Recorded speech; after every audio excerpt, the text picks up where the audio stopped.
నమస్కారం. ప్రేక్షకులందరికీ శుభోదయం.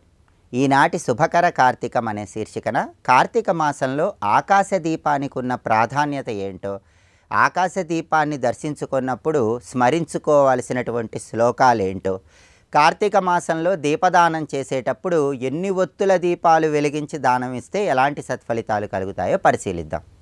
కార్తీక మాసంలో దేవాలయంలో ఒక పెద్ద భరిణెలో ప్రమిదలు ఏర్పాటు చేసి ఆ భరిణెను తాళ్ల సహాయంతో శివాలయంలో ఉండే స్తంభానికి వేలాడదీస్తారు. దీన్ని ఆకాశ దీపం అనే పేరుతో పిలుస్తారు. ఈ ఆకాశ దీపాన్ని కార్తీక మాసంలో దర్శనం చేసుకుంటే అంతులేని సంపదలు కలుగుతాయి. అయితే ఆకాశ దీపాన్ని దర్శనం చేసుకున్నప్పుడు స్కాంద పురాణంలో, తులా పురాణంలో చెప్పిన 2 శ్లోకాలు చదువుకుంటూ దర్శనం చేసుకుంటే అద్భుత ఫలితాలు కలుగుతాయి. ఆ 2 శ్లోకాలలో మొట్టమొదటి శ్లోకం ఏంటంటే, దామోదరాయ నభసి తులాయాందోళయా సహా ప్రదీపంతే ప్రయచ్ఛామి నమో అనంతాయ వేధసే. ఇది మొదటి శ్లోకం. ఈ శ్లోకంలో ఉన్న అర్థం ఏంటంటే, కార్తీక మాసంలో దామోదరుడనే పేరుతో ఉన్నటువంటి శ్రీమన్నారాయణమూర్తి అనుగ్రహం కోసం సూర్యుడు తులారాశిలో సంచరించే ఈ మాసంలో ఆకాశంలో ఊయలలూగేటటువంటి ఈ ఆకాశ దీపాన్ని ఏర్పాటు చేసి నేను దర్శనం చేసుకుంటున్నాను. ప్రదీపంతే ప్రయచ్ఛామి నమో అనంతాయ వేదసే. అనంతుడు అనే పేరు కలిగిన సృష్టికర్త అయిన శ్రీ మహావిష్ణువు అనుగ్రహం కోసం నేను ఈ ఆకాశ దీపాన్ని దర్శనం చేసుకుంటున్నాను అని చెప్పడమే ఈ మొదటి శ్లోకంలో ఉన్న అర్థం. ఆ తర్వాత రెండో శ్లోకం ఏంటంటే, తులాయాం తిలతైలేన సాయంకాలే సమాగతే ఆకాశదీపం యో దద్యాత్ మాసమేకం హరిం ప్రతి. ఇది రెండో శ్లోకం. ఈ శ్లోకంలో ఉన్న అర్థం ఏంటంటే, తులాయాం తిలతైలేన సాయంకాలే సమాగతే. సూర్యుడు తులారాశిలో సంచరించే కార్తీక మాసంలో సాయంకాలం పూట నేను ఈ ఆకాశ దీపాన్ని దర్శనం చేసుకుంటున్నాను. ఆకాశదీపం యో దద్యాత్ మాసమేకం హరిం ప్రతి. ఈ మాసం మొత్తం శ్రీహరి అనుగ్రహం కోసం నేను దేవాలయంలో ఆకాశ దీపాన్ని దర్శనం చేసుకుంటున్నాను అని చెప్పడమే ఈ శ్లోకంలో ఉన్న అర్థం. కాబట్టి కార్తీక మాసంలో ఆకాశ దీప దర్శనం శివకేశవుల అనుగ్రహాన్ని కలిగిస్తుంది. ఈ 2 శ్లోకాలు చదువుకుంటూ ఆకాశ దీపాన్ని దర్శించుకుంటే అంతులేని సంపదలు కలుగుతాయి. అలాగే కార్తీక మాసంలో దీపదానం చేసేటప్పుడు ఒక ఒత్తితో దీపాన్ని వెలిగించి దానం చేస్తే చిన్న చిన్న పాపాలన్నీ తొలగిపోతాయి. 4 ఒత్తులతో దీపాన్ని వెలిగించి దానం ఇస్తే రాజయోగం కలుగుతుంది. 10 ఒత్తులతో దీపాన్ని వెలిగించి ఆ దీపాన్ని దానం ఇస్తే చక్రవర్తిత్వం కలుగుతుంది. 100 ఒత్తులతో దీపాన్ని వెలిగించి ఆ దీపాన్ని దానం ఇస్తే విష్ణు సాయుధ్యం లభిస్తుంది. 100 కంటే ఎక్కువ ఒత్తులతో దీపాన్ని వెలిగించి దానం ఇస్తే పునర్జన్మ ఉండదని కార్తీక మహత్యం మనకు తెలియజేస్తుంది. అలాగే ఒకే దీపాన్ని దానమిస్తే చిన్న పాపాలు తొలగిపోతాయని, 10 దీపాలు దానమిస్తే పెద్ద పాపాలు తొలగిపోతాయని, 100 దీపాలు దానమిస్తే శివ సాయుధ్యం లభిస్తుందని, 100 కంటే ఎక్కువ దీపాలు వెలిగించి కార్తీక మాసంలో దానమిస్తే ఇంద్ర పదవి తర్వాతి జన్మల్లో లభిస్తుందని కూడా కార్తీక పురాణం మనకు తెలియజేస్తోంది. అలాగే కార్తీక మాసంలో దీపదానం చేసేటప్పుడు తదియ తిథి రోజు దీపదానం చేస్తే సకల సంపదలు కలుగుతాయని, పంచమి తిథి రోజు దీపదానం చేస్తే ప్రభుత్వ సంబంధ ఉద్యోగాల పరంగా విజయం చేకూరుతుందని, షష్ఠి రోజు దీపదానం చేస్తే రాజకీయ పరంగా అధికార పదవులు లభిస్తాయని, సప్తమి రోజు దీపదానం చేసినట్లయితే ప్రభుత్వ ఉద్యోగాల్లో అత్యున్నత స్థాయి ఏర్పడుతుందని, చతుర్దశి తిథి రోజు దీపదానం చేస్తే మానసిక అశాంతి తొలగిపోతుందని, అమావాస్య రోజు దీపదానం చేస్తే మోక్షప్రాప్తి కలుగుతుందని కూడా స్కాంద పురాణాంతర్గత వైష్ణవ ఖండంలో చెప్పడం జరిగింది. కాబట్టి శుక్లపక్షానికి ఎంతటి ప్రాధాన్యత ఉందో బహుళపక్షానికి కూడా అంతే ప్రాధాన్యత ఉంది. కాబట్టి బహుళపక్షంలో వచ్చే ప్రత్యేకమైన తిథుల్లో ప్రత్యేకమైన ఒత్తులతో దీపదానం చేయండి. సమస్త శుభాలను సిద్ధింపజేసుకోండి. రేపటి శుభకర కార్తీకం అనే శీర్షికన కార్తీక మాసంలో వచ్చే సంకష్టహర చతుర్థి సందర్భంగా పాటించాల్సిన ముఖ్యమైన విధి విధానాలు ఏంటో, కార్తీక శనివారం సందర్భంగా వెంకటేశ్వర శంకుచక్ర దీపాన్ని వెలిగిస్తే ఎలాంటి సత్ఫలితాలు కలుగుతాయో పరిశీలిద్దాం. నమస్కారం.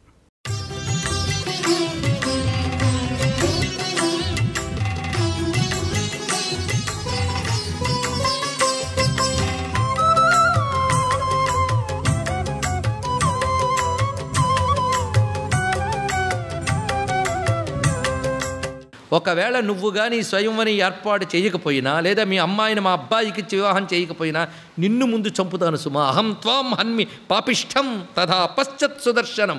ముందు నిన్ను చంపుతా, తర్వాత సుదర్శనుని చంపుతాను.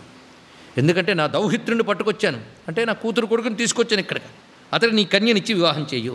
ఎందుకంటే వివాహం జరిపేటప్పుడు చూడవలసింది సకులం, విత్తం, బలం, రూపం, రాజ్యం, దుర్గం, సుహృజ్జనం దృష్ట్వా. ముందు మనం వాడు ఉత్తమ కులంలో ఉన్నాడా, సంపద ఉందా, బలముందా, రూపముందా, రాజ్యముందా, దుర్గము ఉన్నదా, అతడికి మిత్రులు ఉన్నారా, ఇవన్నీ తెలుసుకోవాలి. కేవలం ఉత్తమ క్షత్రియ వంశంలో పుట్టాడు అంతే, మిగిలివేవి అతడికి లేవు. అవన్నీ ఉన్నవాళ్ళందరూ ఇక్కడున్నారు. ఇంకా నీతో నాకు స్నేహం ఉంది గనక మాటలు చెప్తున్నా, లేకపోతే ఇప్పుడే కత్తి దూసేవాడిని సుమా. అందుకు సుదర్శుణ్ణి తప్ప ఇంకోటి నా కొడుకుని వరించాలని అన్నానే కానీ రెండో మాట చెప్తున్నా, సుదర్శుణ్ణి తప్ప ఇక్కడ వచ్చిన ఎవరిని వరించినా మేము వదిలేస్తాం, లేకపోతే నీతో మహాయుద్ధం జరుగుతుంది సుమా అని చెప్పగానే నేను మరొక్కసారి ఆలోచించి చెప్తాను, మీరు మీ విడుదలకు వెళ్ళండి అని మళ్ళీ కూతురు దగ్గరికి వచ్చేట. సుధర్మజ్ఞే పుత్రీం బ్రూహి కలహే సముపస్థితే. యుద్ధం వచ్చింది సుమా, కిం కర్తవ్యం, ఇప్పుడు ఏం చేయాలి, వాళ్ళతో ఎలా నేను ఎదుర్కొనాలి అంటే ఆ తల్లి మంచి చక్కటి ప్రణాళిక వేసిందండి. మరి మంచి బ్రాహ్మణ్ణి సందేశం పంపి పిలిపించుకున్న ఆవిడికి తర్వాత ఆలోచన తెలియదా? ఒక పంచే ఎవ్వరికి తెలియకుండా ధర్మబద్ధంగా సుదర్శనుడికి ఇచ్చి కన్యాదానం చేయనన్ను అన్నది గొప్ప మాట. ఇక్కడ ఈ రాత్రి రేపు స్వయంవరం అన్నావు కదా, వాళ్ళ కన్యాదానం చేసేయి అన్నది. కాదు, రేపు పణస్వయంవరం పెడతా అన్నాడు. అంటే ఎవరైనా తమ బలాన్ని కానీ లేదా మరేదైనా అందరికంటే గొప్పగా చూపించగలిగితే వారికిచ్చి వివాహం చేస్తా నేను పెడతా, అప్పుడు సుదర్శనుడు బలం చూపిస్తే సుదర్శనుడికి ఇచ్చేస్తాడు. ఇది కూడా తప్పు అన్నాడు. ఇద్దరు ముగ్గురు బలం చూపించారనుకో అప్పుడు నేను ఏం చేస్తా అన్నది ఆవిడ. అది కూడా నా మనసు అంగీకరించదు, కనుక నేను చెప్పింది చెయ్యి, ఇంకోలా అనుకోకు, ఇది ధర్మ మార్గం నేను చెప్తున్నది, అమ్మ ఆదేశం ఇది. మా ఇద్దరికి వివాహం చేసి ఇక్కడి నుంచి మమ్మల్ని పంపించేసి అప్పుడు వాళ్ళకి వెళ్ళి చెప్పు, ఇలా వివాహం చేసుకుని వెళ్ళిపోయింది అని చెప్పు. నేను ఆయనతో పాటు భరద్వాజాశ్రమానికి వెళతాను. ఒకవేళ తోవలో కానీ వాళ్ళు మమ్మల్ని తెలుసుకుని అటకాయించి యుద్ధం చేశారా, అమ్ముంది గనక మాకు ధైర్యం ఉన్నది, అంత ఆవిడికి అంత విశ్వాసం. ఆ యుద్ధంలో కానీ వాళ్ళందరూ శత్రువులు కదా, బలముంది కదా, సైన్యం ఉంది కదా, నీ భర్తని చంపేస్తేనో నువ్వు అనొచ్చు, చంపేస్తే నా భర్తతో పాటు నేను దేహత్యాగం చేస్తాను అని సిద్ధపడిందట. అలా సిద్ధపడితే వెంటనే ఆలోచన చేసి ఒక రహస్య మందిరంలో వాళ్ళ ఉభయులకి వివాహాన్ని ఏర్పాటు చేశాడు రాజు. దైవజ్ఞుల్ని రావించి ఆ రాత్రి సుముహూర్తమున్నదని తెలుసుకుని సుదర్శనునికిచ్చి తన కుమార్తెను వివాహం చేశాడు తండ్రి సుబాహు.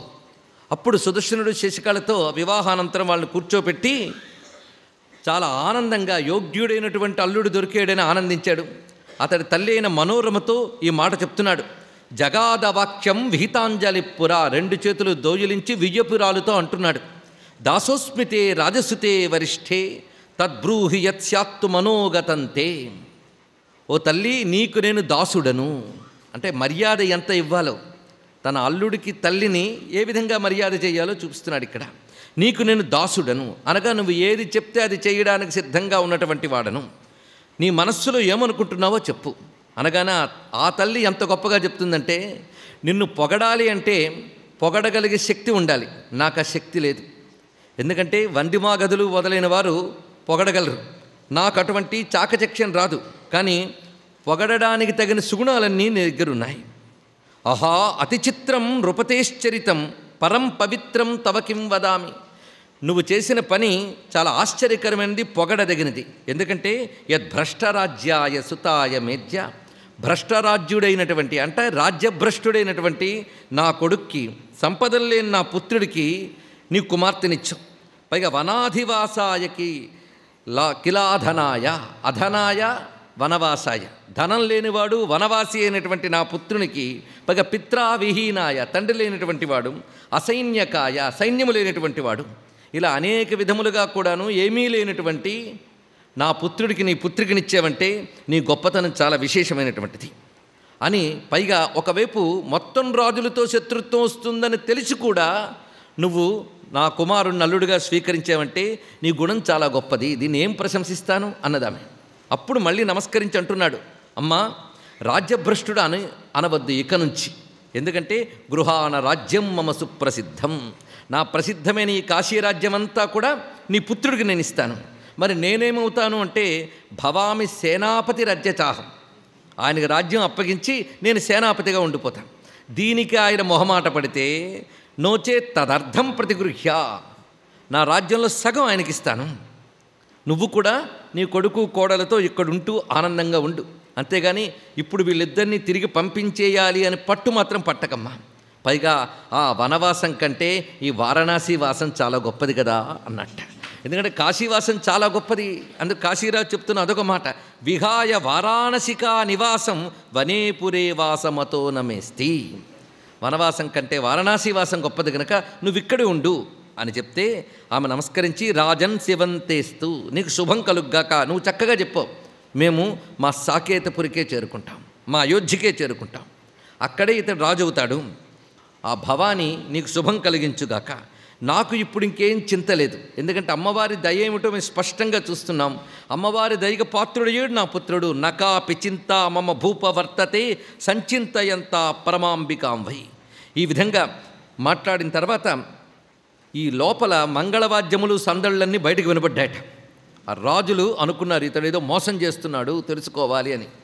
మరుసటి రోజు ప్రాతకాలంలో మోహరించి ఉన్నారు వాళ్ళందరూ. విషయం తెలిసిపోయింది వారికి. ఇతరు కూడా వాళ్ళు తెలుసుకున్నారు అని గ్రహించిన వాడై ఆ నృపసభ ఉన్నటువంటి స్థలం వద్దకు వచ్చి వారందరికీ నమస్కారం చేసి చెప్తున్నాడు, మిమ్మల్ని అందరినీ భోజనానికి పిలుస్తున్నాను అన్నాడు.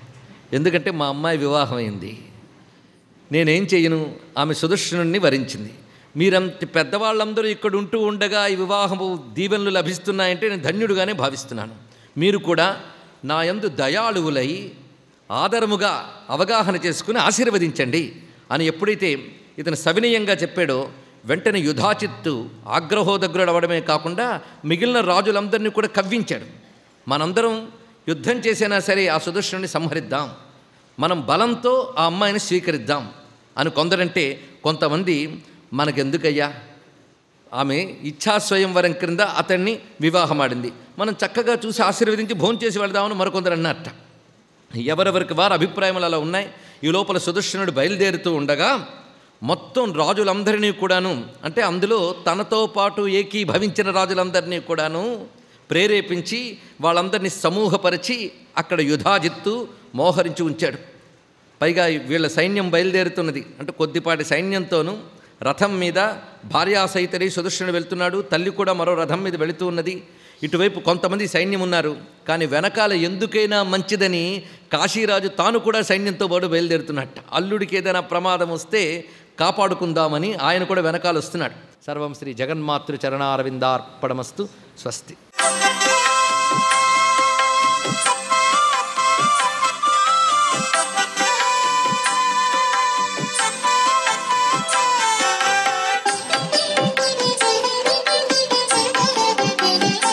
శివ శివేతి శివేతి శివేతి వా, భవ భవేతి భవేతి భవేతి వా, హరా హరేతి హరేతి హరేతి వా, భజ మన శివమేవ నిరంతరం. శివపార్వతులు ఇద్దరినీ కూడాను కేదారేశ్వర వ్రతం రీత్యా పూజించేటువంటి సాంప్రదాయం కార్తీక మాసంలో ఎక్కువగా ఉంది. ఈ వ్రతాన్ని ఎవరైతే ఆచరిస్తారో వారికి సౌభాగ్య సిద్ధి, శివపరమాత్మ యొక్క దివ్యవంతమైన అనుగ్రహం కలిగి తీరుతుంది.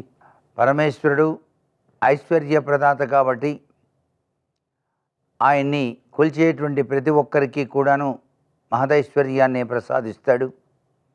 అందుచేత అభిషేకార్చన సమయంలో కూడా ఐశ్వర్యకారకాయ నమః అని చెప్పేసి పంచామృతాలతో అభిషేకం చేయాలి.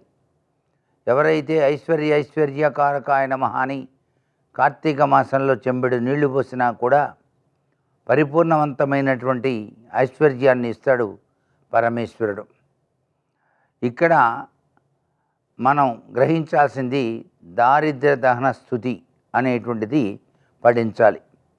విశ్వేశ్వరాయ నరకార్ణవ తారణాయ కర్ణామృతాయ సస్యేకర ధారణాయ కర్పూర కాంతి ధవళాయ దారిద్ర్య దుఃఖదహనాయ నమశివాయ అంటూ ప్రతినిత్యం ఇంటిలో అయినా సరే, దేవాలయానికి వెళ్ళినా సరే, ఆలయాన్ని సందర్శించే ముందైనా సరే ఈ యొక్క దారిద్ర్య దహన స్తుతిని గనక ఎవరైతే పఠిస్తారో వారికి దారిద్ర్యం అనేటువంటిది దరి చేరదు అని చెప్పేసి శాస్త్రం. సర్వే జనా సుఖినో భవంతు.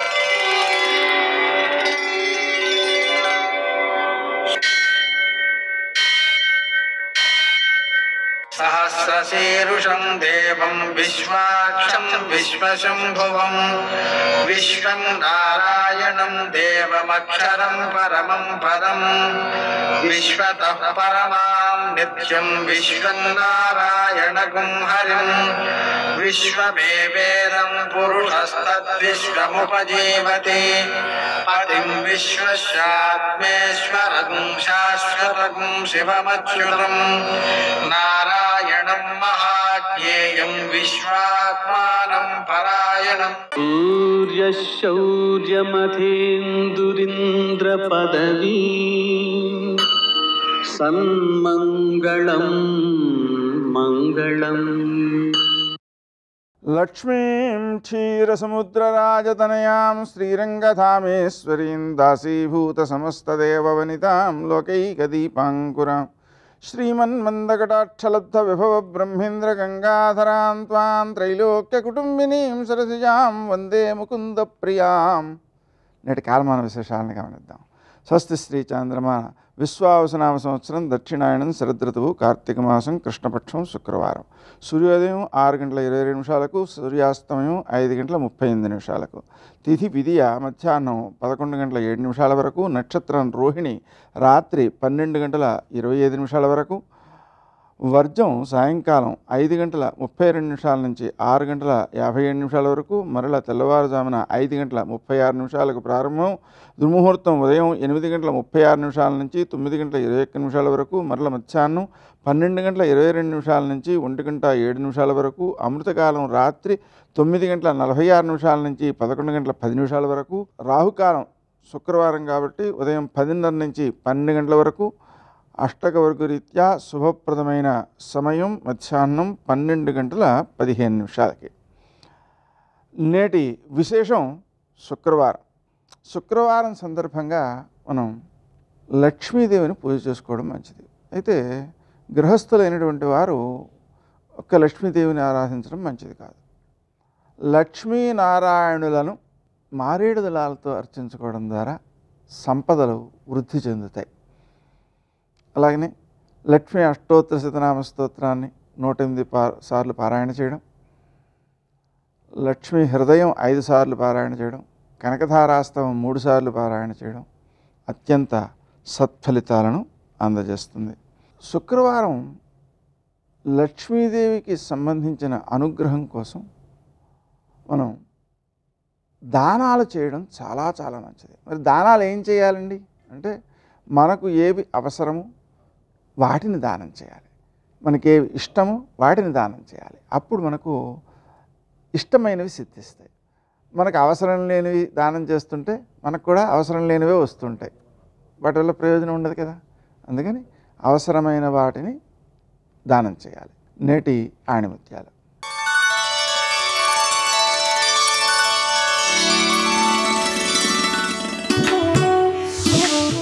ఇతరులతో నిన్ను నువ్వు పోల్చుకోవడం ఆపినప్పుడు నీవు నీ అసలైన జీవితపు ఆనందాన్ని పొందుతావు.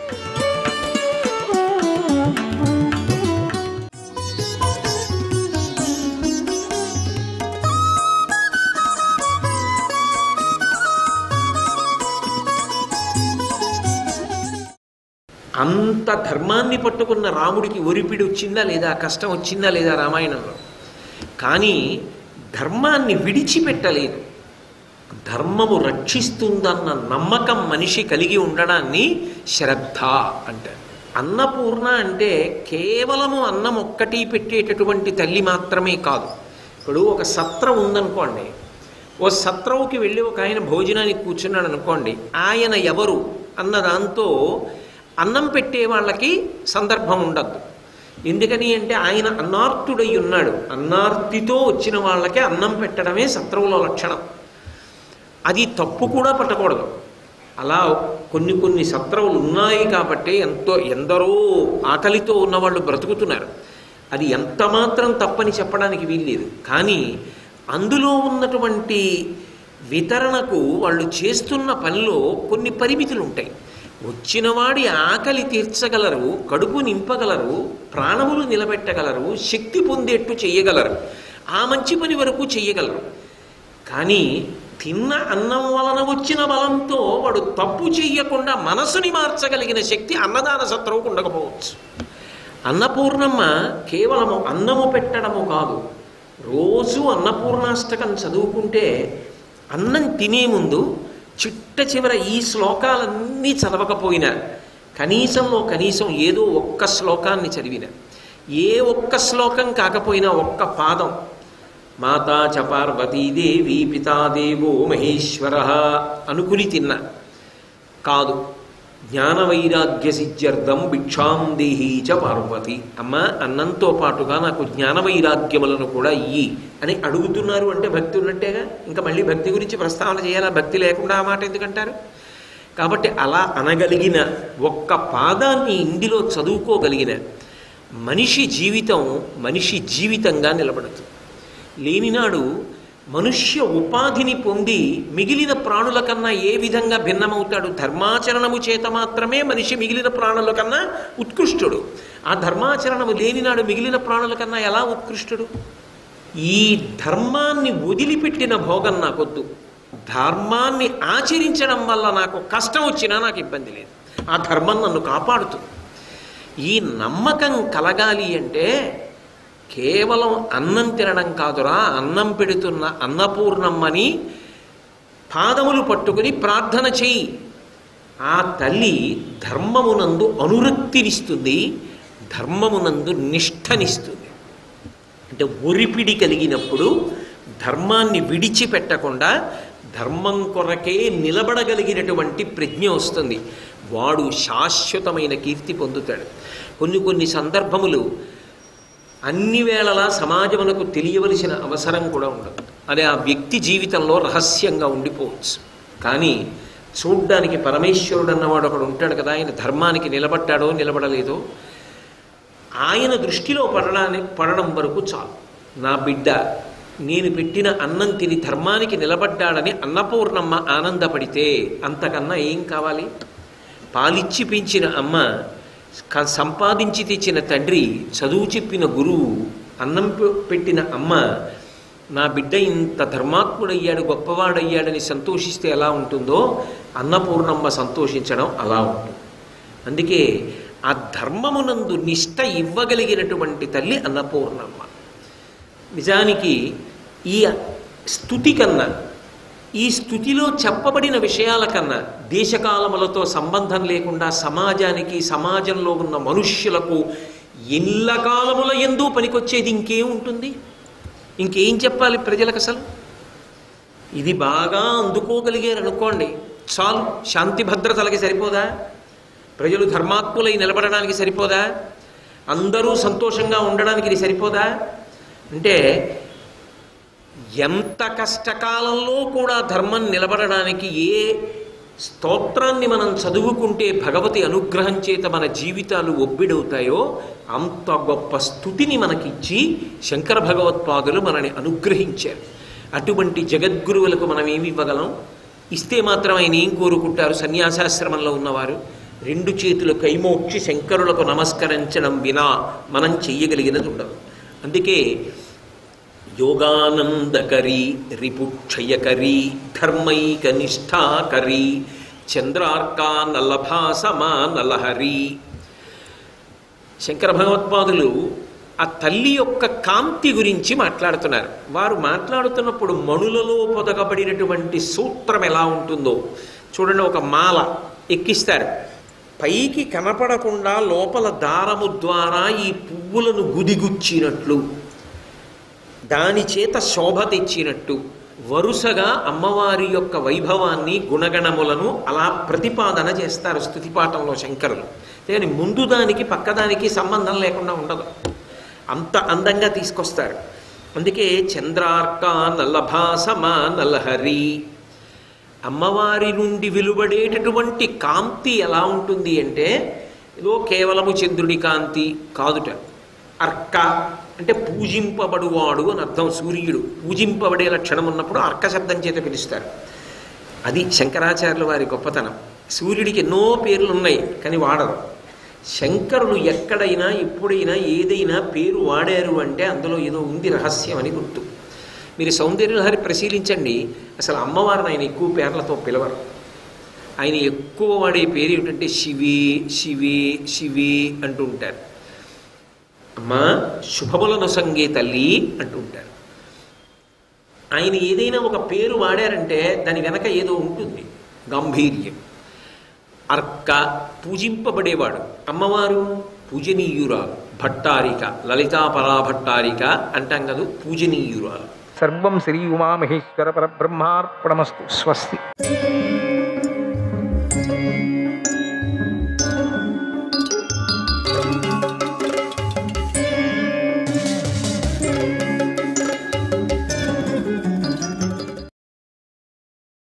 నాపరాధ్యామితే కంచిత్ అహమద్య తపోధన సంరంభాస్య కిమర్థం మాం అభిహంసి వృషాన్వితః.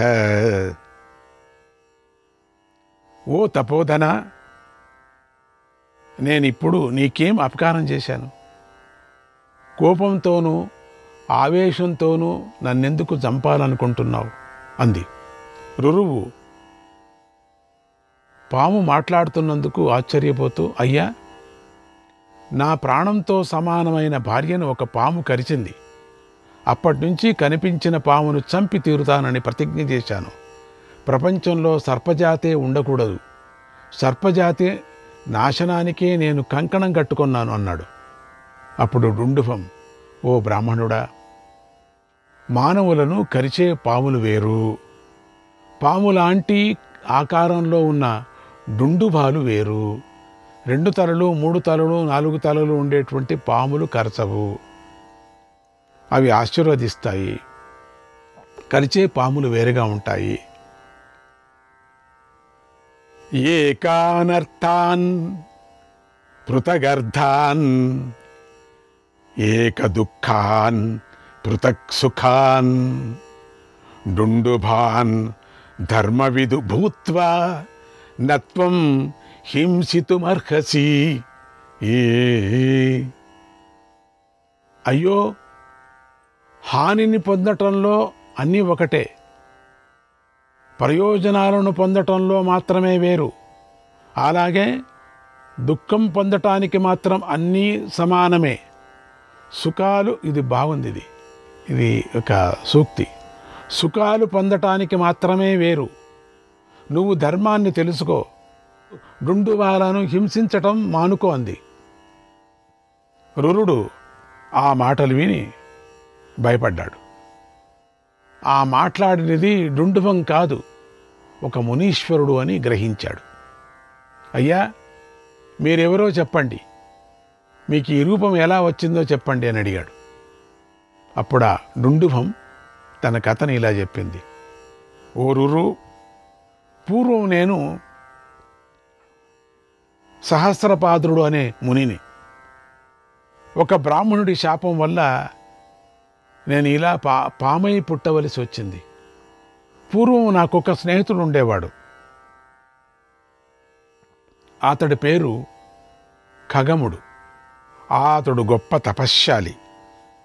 అతడి మాటంటే మాటే, తిరుగులేదు, జరిగే తీరుతుంది అంటే అంతే. అతడు ఒకనాడు అగ్నిహోత్రాన్ని ఆరాధిస్తున్నాడు. స్నేహితుడే కదా అని నేను గడ్డి పామును తీసుకువెళ్ళి అతన్ని భయపెట్టాను. అతడు భయంతో మూర్చిపోయాడు. కాసేపటి తర్వాత మేల్కొని నేను చేసిన పనికి కోపించి, ఎలాంటి శక్తి లేని దానితో నన్ను బెదిరించావో, నువ్వు అలాంటి శక్తి గల విషం లేని పామై పుడతావు అని శపించాడు. నాకతడి తపశ్శక్తి తెలుసు, అతడి అమోఘమైన వాక్కు గురించి తెలుసు. స్నేహితుడే కదా అని తొందరపడ్డాను, పరిహాసం కోసం ఇలా చేశాను అని నేను పదే పదే అతడిని ప్రార్థించాను. అప్పుడు అతడు, ప్రమతికి పుట్టిన రురుడనే పవిత్రుడి వల్లనే నీకు శాప విమోచనం అవుతుంది అన్నాడు. నువ్వే ఆ రురుడివి అంటూ డుండుభ శరీరాన్ని వదిలి తన స్వస్వరూపాన్ని పొందాడు సహస్రపాదుడు. తరువాత రురుడితో, నీకు ఒక ఉపదేశం చేస్తున్నాను విను. అహింస పరమో ధర్మః సర్వప్రాణ భృతాం వర. శ్రేష్ఠుడా, సమస్త ప్రాణులలోనూ అహింసయే పరమధర్మము కనుక బ్రాహ్మణుడైన వాడు ఎప్పుడూ సకల ప్రాణుల్లోనూ దేనిని కూడా హింసించకూడదు, శాంతంగానే ఉండాలి అని వేదం చెబుతుంది. విప్రుడు అందరికీ అభయాన్ని ఇచ్చేవాడిగా ఉండాలి. అహింస, సత్యము పలకటం, క్షమ వంటి సద్గుణాలను కలిగి ఉండాలి. వేదాన్ని చదువుతూ ఉండాలి. ఇది విప్రుల ధర్మమయ్యా. నువ్వు క్షత్రియుల ధర్మం పాటిస్తున్నావు, అది నీకు తగినది కాదు. దండాన్ని ధరించటం, కోపాన్ని వహించటం, ప్రజలను పాలించటం అనేవి క్షత్రియుడి ధర్మాలయ్యావి. పూర్వం జనమేజయుడు చేసిన సర్పయాగంలో సర్పాలన్నీ హింసించబడ్డాయి. హోమకుండంలో పడి నశించిపోయే మహా ఆపద సర్పజాతికి సంభవించింది. అప్పుడు తపశ్శాలి అయినటువంటి ఆస్తిక ముని వల్ల సర్పజాతి కాపాడబడింది. ఆయన వాటిని ప్రాణభిక్ష పెట్టాడు. జాతిని కాపాడటానికి మహాత్ములు శ్రమిస్తుంటే నువ్వు జాతిని నాశనం చేయాలనుకోవటం అన్యాయము, పాపము. కనుక ఈ రోజు నుంచి చెడు పనిని విడిచిపెట్టు అని బోధించాడు. అంటే ఆ కాలంలో జరిగినటువంటి ఇదంతా కూడా. సహస్రపాదుడు రురుడు ఆయన మాట పాటించాడు, హింసను విడిచిపెట్టాడు. అయితే రురుడికి తనలాగే సర్పజాతి మొత్తం మీద జనమేజయ మహారాజు ఎందుకు కష్టగట్టాడో, పగబట్టాడో తెలుసుకోవాలనిపించింది. వాడికి ఎందుకో ఆశ పుట్టింది, ఇది కథ ఏమిటో తెలుసుకోవాలా. ఎంతో కుతూహలంతో, ఓ మునీశ్వర, ఆ మహారాజు సర్పాలను ఎందుకు హింసించాడు? యజ్ఞంలో వాటిని ఎందుకు చంపించాడు? అప్పుడు ఆస్తిక మహర్షి సర్పజాతిని ఎందుకు రక్షించాడు? ఈ కథను వినాలని నాకెంతో ఆసక్తిగా ఉంది, దయచేసి చెప్పండి అని అడిగాడు. సహస్రపాదముని, రురు, ఆ ఆస్తిక చరిత్ర చాలా గొప్పదయ్యా, దానిని మునులు నోటి నుంచే విను అని ఠక్కున మాయమైపోయాడు. రురుడు నిర్ఘాంతపోయాడు. మునీశ్వర కరుణించండి అని అరుస్తూ పరిగెత్తుతూ అడవి అంతా వెతికాడు. ఎక్కడ కనుపుతాడు? ఎక్కడా లేదు. అయినా సహస్రపాదముని కనిపించలేదు. రురుడు తిరిగి తిరిగి బాగా అలసిపోయి ఇంటికొచ్చాడు. జరిగిన విషయమంతా తండ్రి అయినటువంటి ప్రమతికి చెప్పాడు. ప్రమతి మహర్షి ఆ కథనంతా పూర్తిగా రురుడికి చెప్పాడు. అన్నాడు సూత మహర్షి. ఆస్తిక పర్వము 13, 14, 15 అధ్యాయాలు.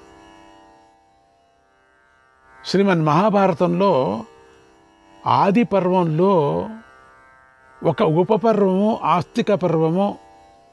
ఇందులో 46 అధ్యాయాలు ఉన్నాయి. మహాభారత కథ నాంది ప్రస్తావన ఇందులో చేయబడింది, ఇక్కడ ప్రారంభం. కనుక ఆ కారణాలను తెలుసుకుందాం మనం. 13, 14, 15 అధ్యాయాల్లో జరత్కారు, ఆస్తిక మహర్షుల చరిత్ర సంక్షిప్తంగా చెప్పబడింది. తర్వాత రాబోయే అధ్యాయాల్లో విస్తారంగా చెప్పబడింది. వ్యాస మహర్షి చెప్పినట్లుగానే అందులోని విశేషాలను తెలుసుకుందాం. వెనుక రురు సహస్రపాదుల సంభాషణలో సర్పయాగం గురించి, ఆస్తిక మహర్షి గురించి చెప్పిన మాటలను శౌనక మహర్షి పట్టుకున్నాడు. ఆయన చెప్పాడు కదా, ఇప్పుడు పట్టుకున్నాడు. సూత మహర్షి ఇలా అడిగాడు, అయ్యా జనమేజయుడు సర్పయాగాన్ని ఎందుకు చేశాడు? ఆ యాగంలో సర్పాలు ఎందుకు నాశనమయ్యాయి? ఆస్తిక మహర్షి ఆ సర్పయాగాన్ని ఎలా ఆపించాడు? సర్పాలను ఎలా రక్షించాడు? అసలు జనమేజయుడు ఎవరి పుత్రుడు? ఆస్తికుడు ఎవరి పుత్రుడు? దయచేసి ఈ వివరాలను వివరంగా చెప్పండి అని ప్రార్థించాడు. మనము లింక్ తీసుకోబోతూ ఉంది మహాభారతం దగ్గర ఇంకా కాదు, ఎక్కడో ఉంది, అంటే సూచన. సూత మహర్షి ఇలా చెప్పాడు, మునీశ్వర, ఈ కథ చాలా పురాతనమైనది. ఇదమాస్తికమాఖ్యానం తుభ్యం శౌనక పృచ్ఛతే కథయిష్యామ్యశేషేణ సర్వపాప ప్రణాశనం. ఆస్తికుడి కథను వింటే సర్వపాపాలు నశించిపోతాయి. అటువంటి కథను చెప్పమని అడిగావు కాబట్టి ఆస్తికుడి కథనంతా పూర్తిగా చెబుతున్నాను విను. ఆస్తికుడి తండ్రి జరత్కారుడు. ఆయన బ్రహ్మదేవుడితో సమానుడు. ఉగ్రమైన తపస్సు చేసుకుంటూ ఉండేవాడు. అందుచేత ఆయనకు జరత్కారుడు అనే పేరు సార్థకమైపోయింది. ఆయనది యాయావార వంశం. ఎప్పుడూ తీర్థయాత్ర చేసేవాడు. సూర్యుడు అస్తమించేసరికి ఏ గ్రామంలో ఉంటాడో ఆ రాత్రిని ఆ గ్రామంలోనే గడిపేవాడు. ప్రాపంచిక సుఖాలను దూరంగా ఉంటూ ఎప్పుడూ మోక్షం మీద కోరిక కలిగి ఉండేవాడు. ఒక రోజున తీర్థయాత్ర చేస్తూ ఒక చెట్టు కొమ్మకు తలక్రిందులుగా వేలాడుతూ ఉన్న తన తాతలను చూశాడు. ఒకే ఒక వేరును తప్ప ఆ చెట్టుకు మిగిలిన వేరులన్నిటినీ ఎలుక కొరికేసింది. ఆ ఉన్న ఒక్క వేరు కూడా ఎలుక కొరికేస్తే ఆయన పితరులు పెద్ద గుంటలో పడిపోతారు. అలాంటి పరిస్థితిలో ఉన్నటువంటి వారు తమ వద్దకు వచ్చిన జరత్కారుణ్ణి చూసి ఇలా అన్నారు, అయ్యా, మేము యాయవార వంశీయులం. మా సంతానం నశిస్తూ ఉండటం వల్ల మేము అధోలోకానికి పోతున్నాం. మా వంశంలో జరత్కారుడనేవాడు ఉన్నాడు. వాడికి మా గురించి, మా బాగోగుల గురించి పట్టదు. వాడికి ఎప్పుడు మోక్షం మీదే ధ్యాస. వంశం నశిస్తున్న కారణంగా మేము ఎలా ఈ గుంటలో వేలాడుతున్నాం. ఇప్పుడు మా జరత్కారుడు గనుక సంతానం పొందలేకపోతే మేము నరకానికి పోతాం. ఇది మా కథ. నువ్వెవరవో కానీ మహానుభావుడిలా ఉన్నావు. నువ్వు చూస్తే ఎవరూ రాలేని చోటుకు వచ్చావు. నీ గురించి చెప్పు అన్నారు. జరత్కారుడు బాధపడుతూ, పితృదేవతలారా, నేనే ఆ జరత్కారుణ్ణి. మీరు నా పితరులు. మీరు ఈ సంకటం నుండి బయటపడటానికి నేనేం చేయాలో చెప్పండి అన్నాడు. పితరులు, సంతోషం నాయనా, సంతానం పొంది వంశాన్ని నిలుపు. మమ్మల్ని ఊర్ధ్వలోకానికి పంపించు. ఇదే నువ్వు చేయవలసిన పని అన్నారు. జరత్కారుడు, పితామహులారా, మీకు మేలు జరగటం కోసమే నేను పెళ్లి చేసుకుంటున్నాను. అయితే నాదొక నియమం. నేను పెళ్లి చేసుకునే కన్యకు నా పేరే ఉండాలి. ఆమె బంధువులే ఆమెను తెచ్చి నాకు దానం చెయ్యాలి. అప్పుడే నేను పెళ్లి చేసుకుంటాను. ఇదంతా జరిగిన పక్షంలో ఆమెకు పుట్టే కుమారుడే మిమ్మల్ని ఉద్ధరిస్తాడు. ఇక మీరు మీ శాశ్వత స్థానాలకు వెళ్ళి ప్రశాంతంగా ఉండండి, ఆనందంగా ఉండండి అని తీర్థయాత్రలకు బయలుదేరాడు. తన పేరు గల కన్య కోసం దేశాలన్నీ తిరిగాడు. పితరులను ప్రార్థించాడు. ఒకనాడు నాగరాజైన వాసుకి తన చెల్లెల్ని ఆయన వద్దకు తీసుకొనొచ్చి ఇలా అన్నాడు, అయ్యా మహాముని, ఈమె నా చెల్లెలు, పేరు జరత్కారు. ఈమెను భిక్షగా స్వీకరించండి, పెళ్లి చేసుకోండి అన్నాడు.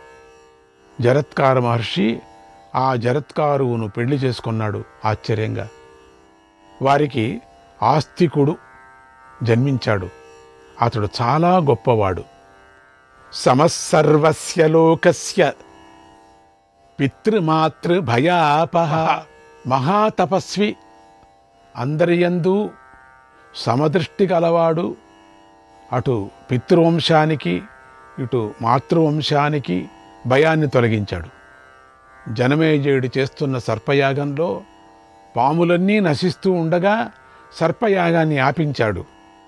అతడు భృగు మహర్షి కుమారుడైన శవన మహర్షి వద్ద చదువుకొన్నాడు. దేవతలను పితృలను పూజించి సంతోషింపపరిచాడు. ఇది ఆస్తికుడి చరిత్ర అన్నాడు సూత మహర్షి. మున్ముందు రాబోయే అధ్యాయంలో ఈ కథను సూత మహర్షి మరింత విస్తారంగా చెప్పాడు. అసలైన కథ వస్తుంది అది అక్కడ. ఇక్కడ ఇలా 2 ముక్కల్లో కథంతా చెప్పేసరికి శౌనక మహర్షికి తృప్తి కలగలేదు. ఆ మాటనే అడిగాడు. ఆ విషయం 16వ అధ్యాయంలో చెప్పబడింది, దానిని మనం తెలుసుకుందాం. 16వ అధ్యాయం నాగుల పుట్టక. శౌనక మహర్షి సూత మహర్షితో, ఓ మహర్షి, ఆస్తిక మహర్షి యొక్క కథను విస్తారంగా చెప్పండి. మీరు చెప్పే కథా విధానం చాలా బాగుంది. ప్రతి అక్షరము ప్రతి పదము వినసొంపుగా ఉంది.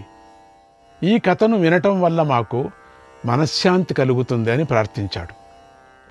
ఇది మామూలు కథ కాదు కదా ఇదంతా. ఇది వింటే జీవితం ధన్యం కదా.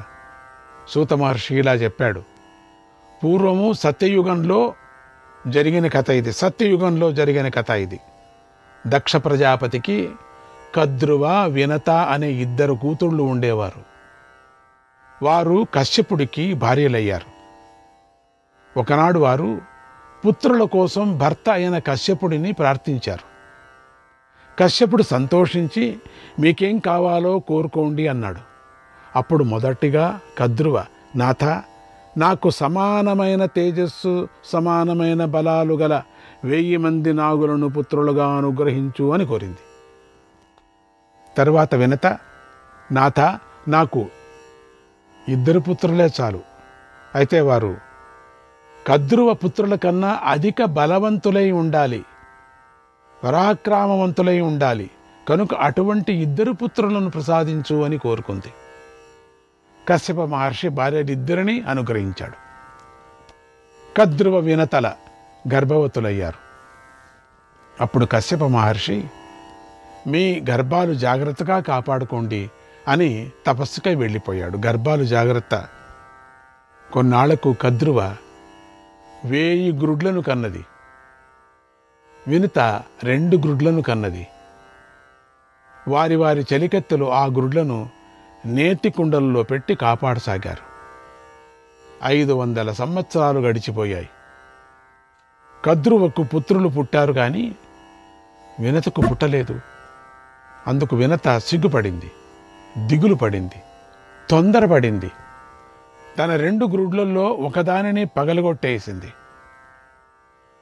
దాని నుండి సగం శరీరంతో ఉన్నటువంటి పిల్లవాడు పుట్టాడు. ఆ పిల్లవాడికి శరీరంపై భాగమే పూర్తిగా ఏర్పడింది కానీ క్రింది భాగం పూర్తిగా ఏర్పడలేదు. తొడలు, కాళ్ళు లేవు. అలా పుట్టిన ఆ పిల్లవాడు తల్లిని చూసి కోపించాడు. అమ్మా, ఎందుకు ఈ పని చేశావు?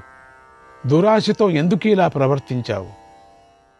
సవతి సంతానం చూసి ఈర్ష్యపడి పూర్ణ శరీరం ఏర్పడకుండానే నా గ్రుడ్డును చితకగొట్టేశావు. ఇలా అవినీతిగా ప్రవర్తించావు కనుక నువ్వు నీ సవతికి 500 ఏళ్ళు దాస్యం చెయ్యి. అబ్బా, అక్కడే శాపం పెట్టేశాడు. చేసిన దానికి ఫలాన్ని అనుభవించు. సరే, అయిందేదో అయిపోయింది. ఇప్పుడైనా జాగ్రత్త పడు. 2వ గ్రుడ్డు తనంత తాను పగిలేటంత వరకు వేచి ఉండు. పోని ఇప్పటికైనా అందులో నుంచి పుట్టే నీ 2వ కుమారుడు నిన్ను దాస్యం నుండి విడిపిస్తాడు. శ్రీకృష్ణాయ పరమాత్మనే నమః.